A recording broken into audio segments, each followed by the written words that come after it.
Good morning, buenos dias, dzień dobry, jak się masz? I'm just showing off my linguistic skills. Once again, it's your big brother Ron showing you that there is indeed life after 50.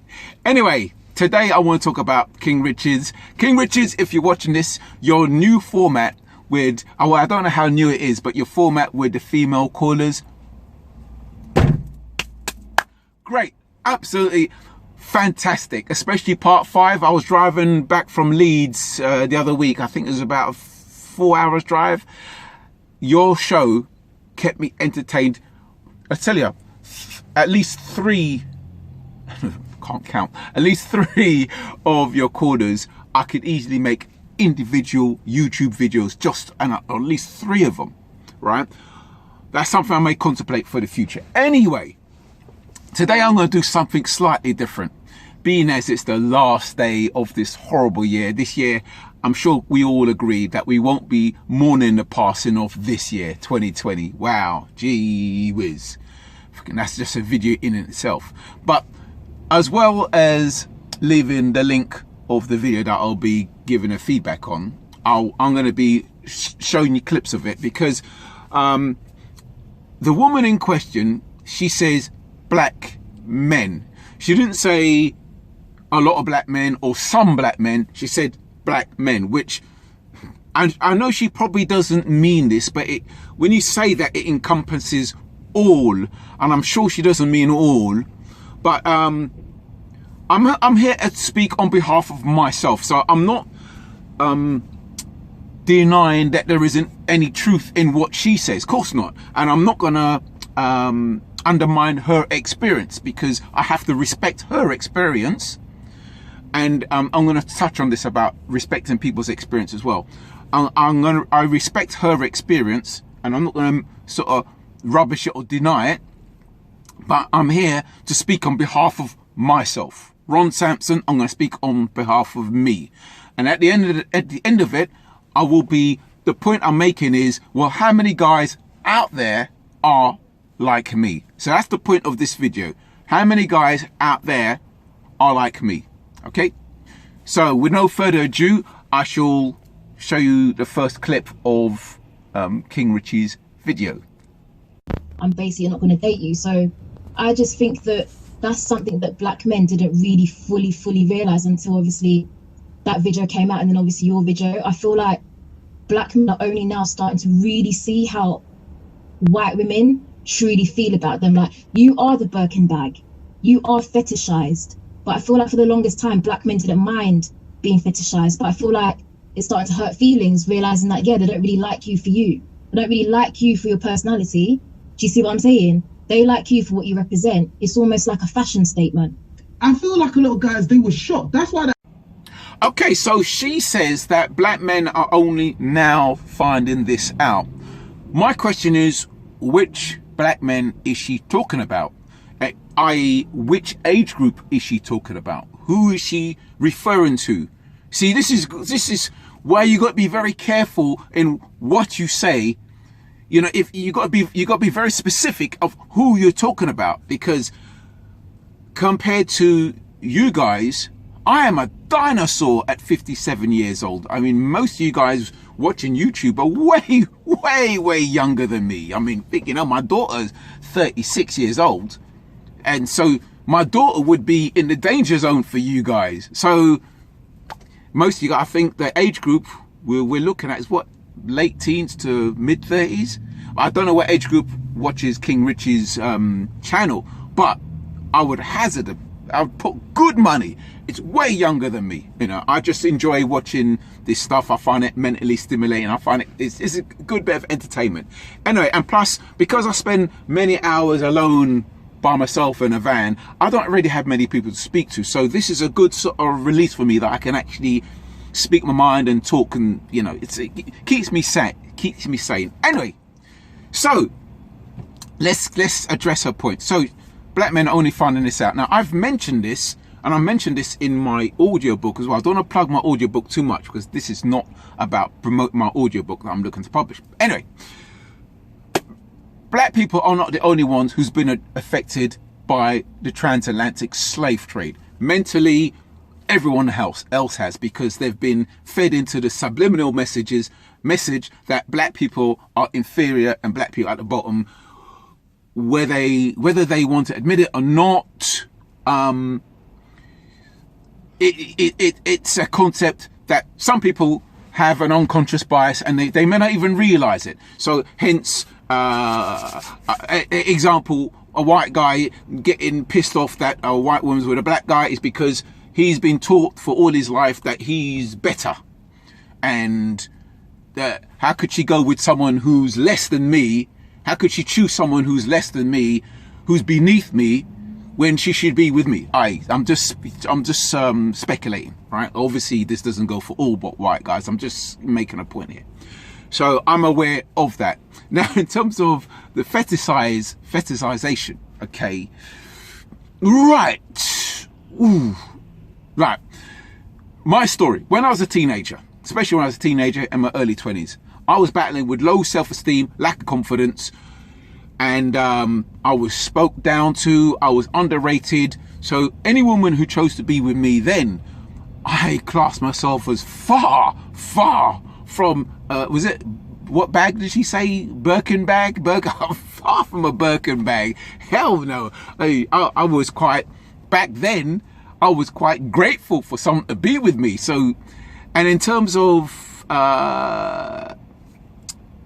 what white women not liking you for you, in the years after, I've met white women who actually wanted to marry me, but I won't marry somebody I'm not in love with. It's just how it is. I value love big time, and it's either all or nothing. I either give you all of me or I give you none of me, and I'm not going to go down the aisle with somebody I'm not in love with. It's just simple as that.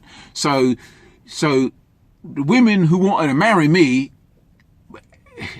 I would say that it's more than a fetishization if you want to spend your life with somebody. But anyway, let's move on, because there's a lot more to get through. Okay.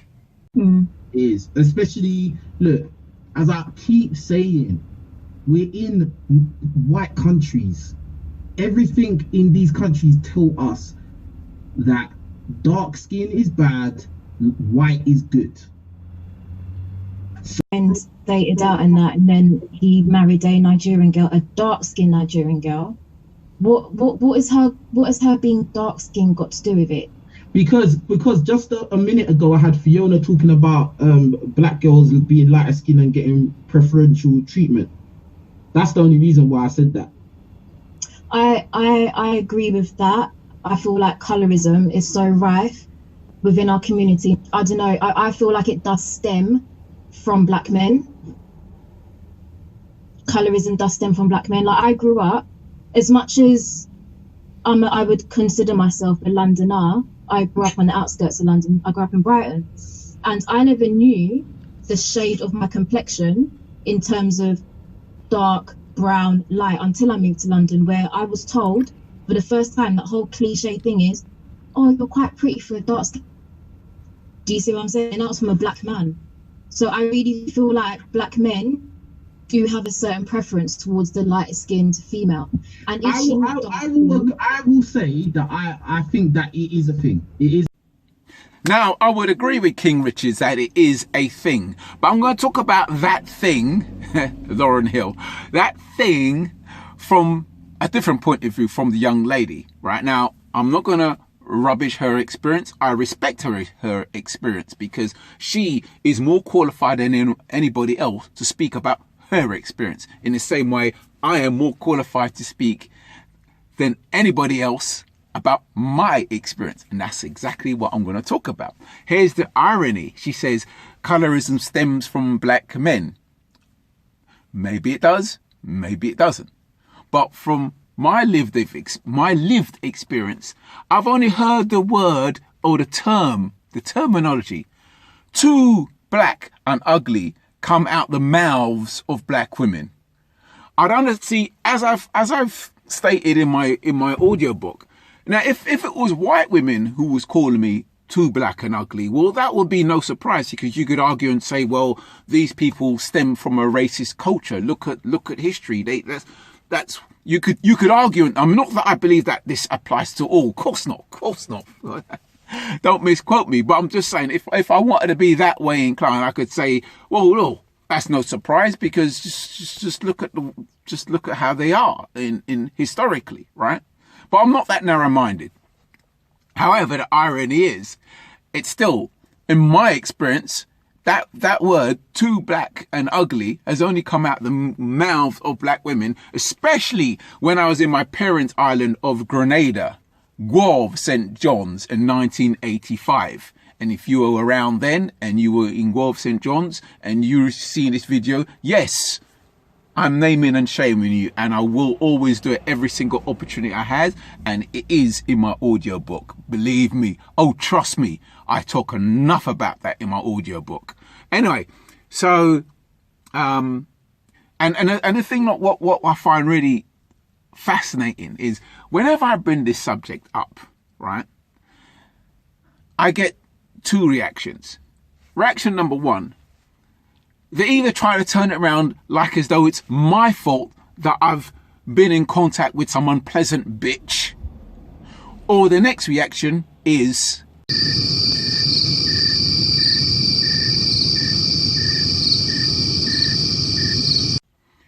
silence.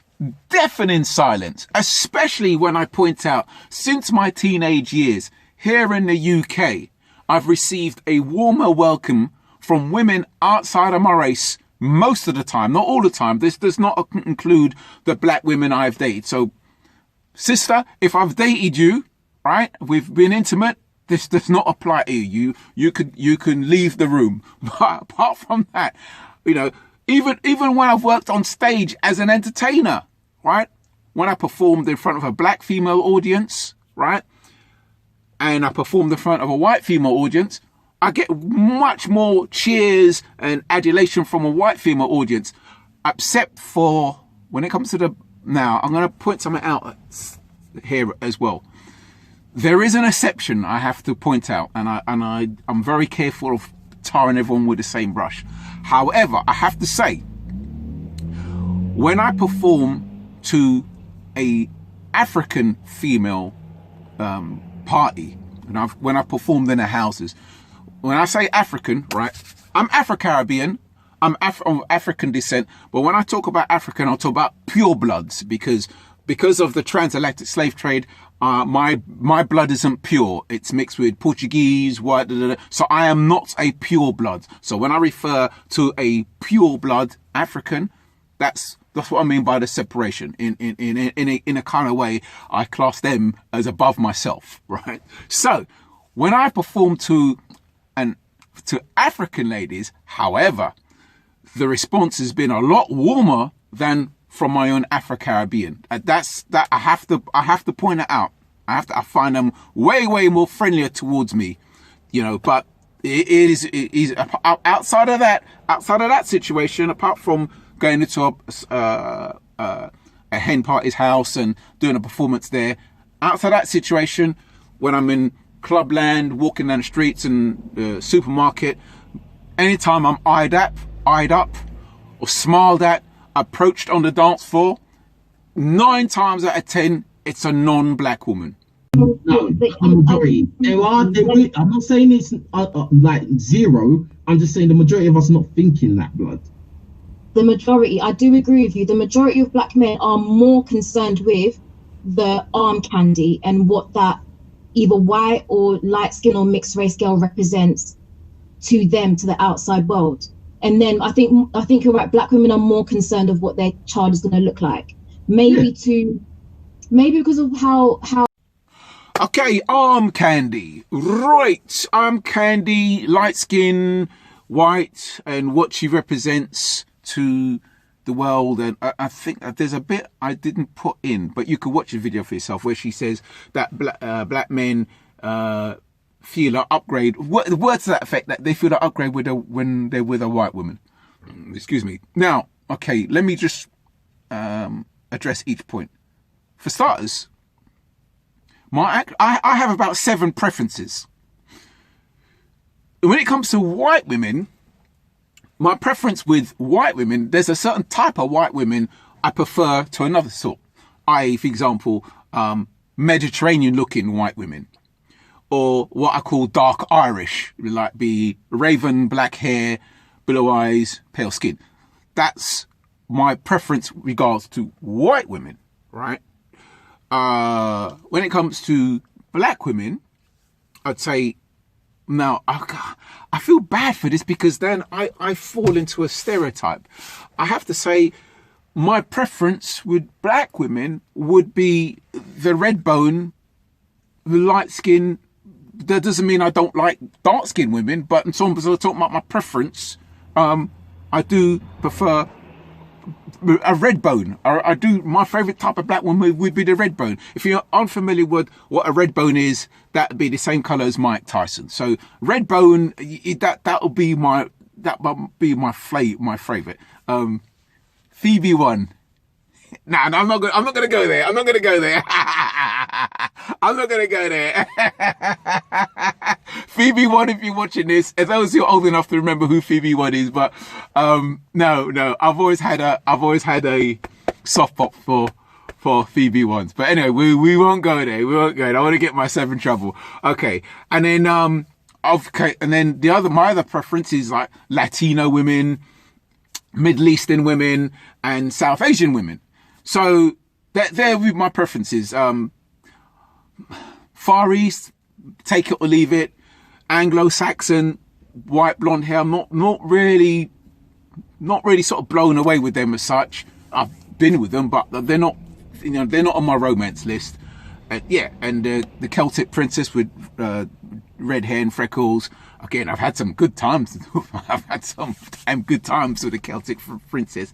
But in terms of my preference, they wouldn't be up there at the top. Okay, so preference-wise, that don't really apply to me in terms of the having a white woman don't cut no ice with me. She makes no difference to me, whether white, black, whatever. My preference is who I prefer in my 7 preferences. Okay, right. So the next thing, the arm candy side of it. Now, right. I like women who are quirky. That's my favorite. She has to be what I consider stylish, well kept. I'm not going to walk down the road with woman who's unkept, scruffy, dirty looking, just disheveled. Of course, I got pride. I got a degree of pride in myself, right? And she has to have pride in herself in terms of her appearance, right? Now, when I was younger, when I was in my teens or early 20s, arm candy was more important because my mindset then was more impressing my friends.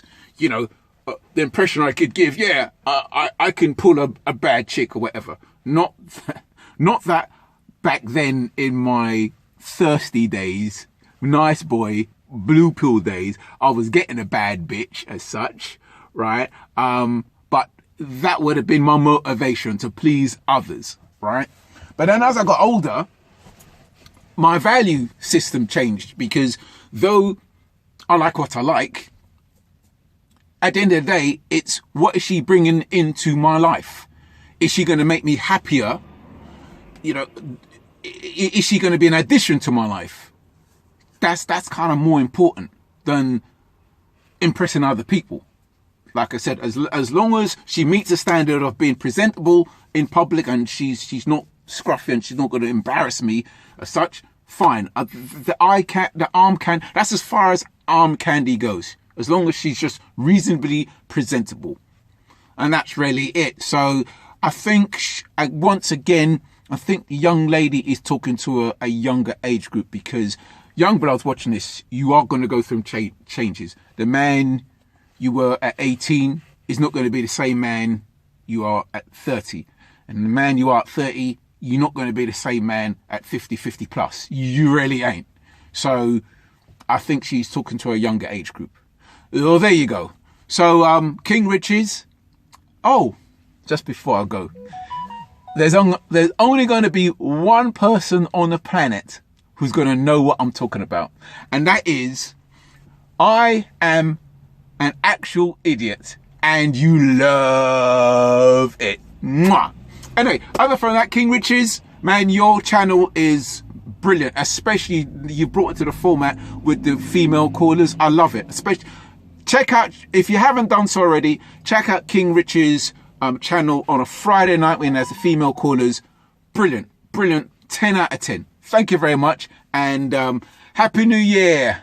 Okay, right. See you next year. Chapter 26. Too Black and Ugly.